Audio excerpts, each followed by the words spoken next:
Alright, this is the last lecture of Unit 4, and it's on the bureaucracy. What is it even? Well, it is a complex, hierarchical structure characterized by divided labor and top-down authority exercised over a large workforce. It has millions of workers, and they carry out all of the jobs of the governmental agencies, schools, and government corporations. So why do we have them? Well, the airline system has to be regulated in order to make it more secure. So the FAA and the Department of Transportation, the Federal Airline Association, and the TSA, the Transportation Security Administration, and the Department of Homeland Security work together to ensure that people don't blow up airplanes. Planes that crash and highway crashes are investigated in order to prevent future occurrences. That happens by the National Transportation Safety Board. Pharmaceutical drugs have to go through clinical trials and quality control regulation before being allowed to market it to consumers. The FDA does that, and they do it so that they can make sure that they're as least harmful as possible. And then we also have a Department of Defense, right? And we do that because we want a military that can pound anyone into a bloody, bloody pulp, because this is America, and that is what we do. So what do bureaucracies do? Well, they implement policy. The executive departments under the president, the 13 main ones, or 14 main ones, including the State Department, the Energy Department, the Justice Department, FEMA, Homeland Security, the CIA, they all work together to implement policies coming from Congress and the President. They administrate services, collect fees, issue permits, conduct research. Social Security is one of those that offers services to the elderly and disabled. The Office of Personnel Management hires the civil service people who are qualified and good at doing different government jobs. The General Services Administration works with government properties and record keeping. NASA, you know what they do? They send people to space, and we collect moon rocks and go to Mars. It's really cool.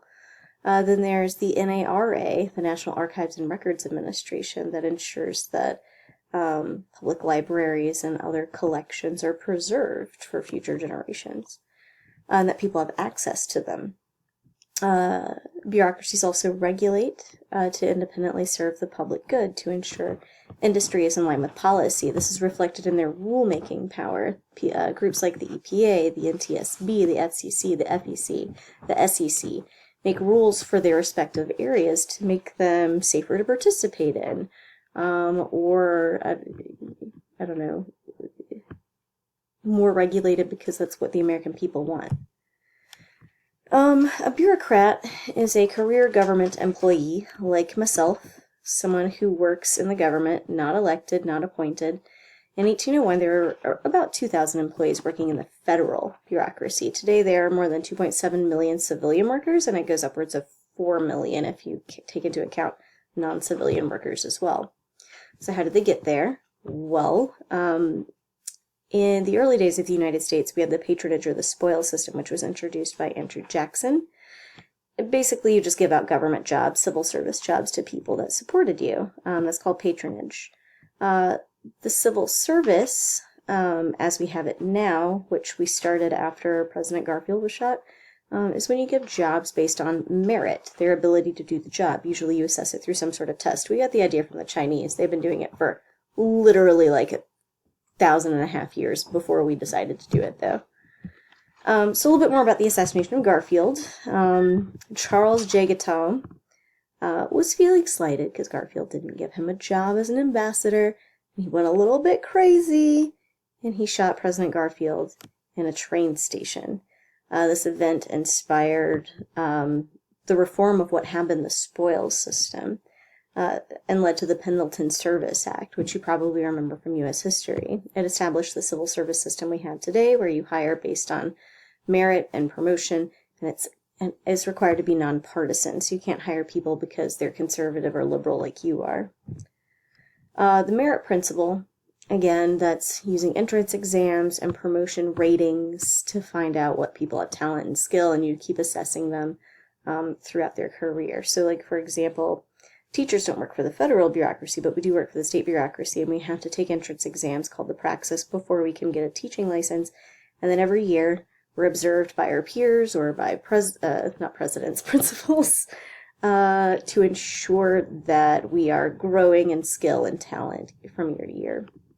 There's also the Office of Personnel Management. That's a federal office that's in charge of most of the government's hiring, so they would be the people that, distribute the civil service exams and things like that.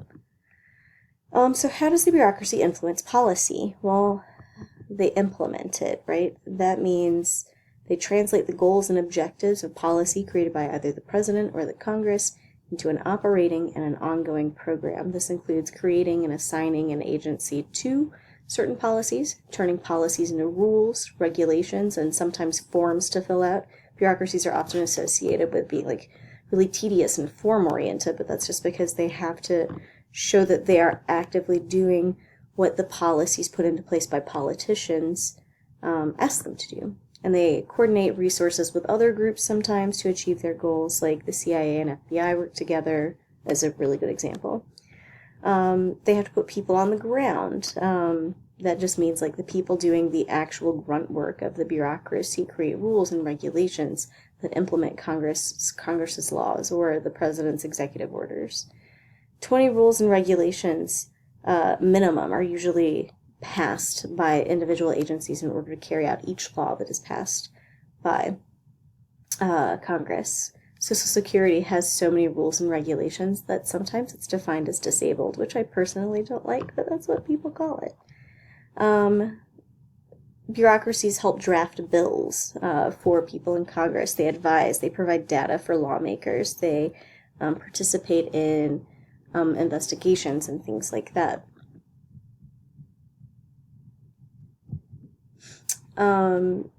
Bureaucracies are involved in regulation in the economy and everyday life. Regulation is the use of governmental authority to control or change some practice in the private sector. They can use command and control policy, which is where the government, usually through bureaucracies, tell businesses how to reach certain goals. They check their progress, and they punish offenders, usually with a fine or something like that. Usually at first it's just a warning, and you have time to correct whatever you're doing. If you decide you don't want to serve black people at your hotel, then someone from a regulatory agency will show up and say, you have to change this, you've got 30 days, if not, then you get fined or sued. There's an incentive program that bureaucracies typically run too. They're capitalist market-like strategies to manage public policy, giving money incentives to private businesses and things like that comply with regulations. There's also the issue of deregulation, which has been becoming increasingly more popular when talking about bureaucracies. There is the segment of the government and of voters who believe that bureaucracies have gotten too powerful and that the amount of regulation that they have, called red tape, impedes the business of government and the business of business. And so deregulation is this shift towards lifting restrictions on businesses and industries and professional activities. Some of the issues with a lot of regulation is that it can raise the prices of businesses that are having to comply with specific regulations. Right? If the government regulates that all of your forklifts have to have certain emissions codes, then some businesses are going to have to buy all new forklifts. There's also the argument that a lot of regulation can hurt the U.S.'s competitiveness across the board and abroad. And also, regulations sometimes don't work well, especially if there's no effort to really implement them. If Congress passes a law saying that some new regulation has to be passed, but then they don't give that agency the money to do it with, they're not going to be able to do it very well. Again, they're not always effective. Sometimes they're designed to be ineffective. Sometimes Congress wants to create an agency because it makes them look good and they can claim credit for doing this wonderful thing, but they don't necessarily want to appropriate money to it. the Department of Education sometimes suffers from being underfunded, even though there are lots of federal programs introduced throughout the years to, change the face of education in the U.S. And I think public schools get blasted a lot, and I don't think it's public schools' fault. I think that sometimes the incentives and the organization of the bureaucracy at the federal level purposefully tries to impede how public schools perform. And it also happens at the state level. I don't want to put all that blame on the federal government. Sometimes there's a lack of clarity about what bureaucracies are supposed to be doing. Congressional laws are sometimes made to be ambiguous and imprecise and conflict with one another. Sometimes there's just a lack of clarity because of who has been nominated to head that department. Like the guy who heads the EPA, now under Donald Trump, has said that he doesn't believe that global warming is necessarily an issue or man-made or things like that. I think he did retract those statements, but that gives a very conflicting view of what the EPA is supposed to do, because they're the government agency that is supposed to be dedicated to, among other things, global warming issues. Bureaucracies often have a lack of resources. Their agencies may be really big, but not in the right areas.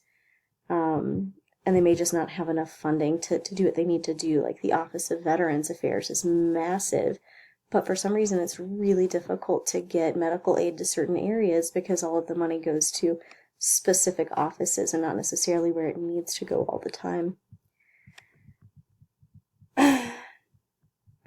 Again, there's the issue of the lack of resources. A lot of different types of resources are needed, not just money, usually money, but also supplies and equipment, training, which takes time and money, and then hiring the right personnel to do the jobs.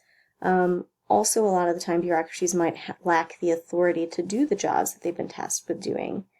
Then there's the administrative routine, where bureaucracies can bring uniformity to complex organizations, and it's often difficult to change routines within bureaucracies that have been around for a long time. Administrators' dispositions. If an administrator's discretion is the ability to select among various responses, right? I just gave you all an example of that. Donald Trump picked someone to head the EPA who is not the typical person that you would expect to head the EPA.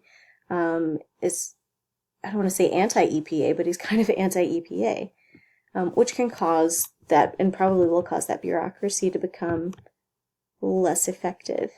Street-level bureaucrats almost always have the most discretion. Those are the people that work directly with the population.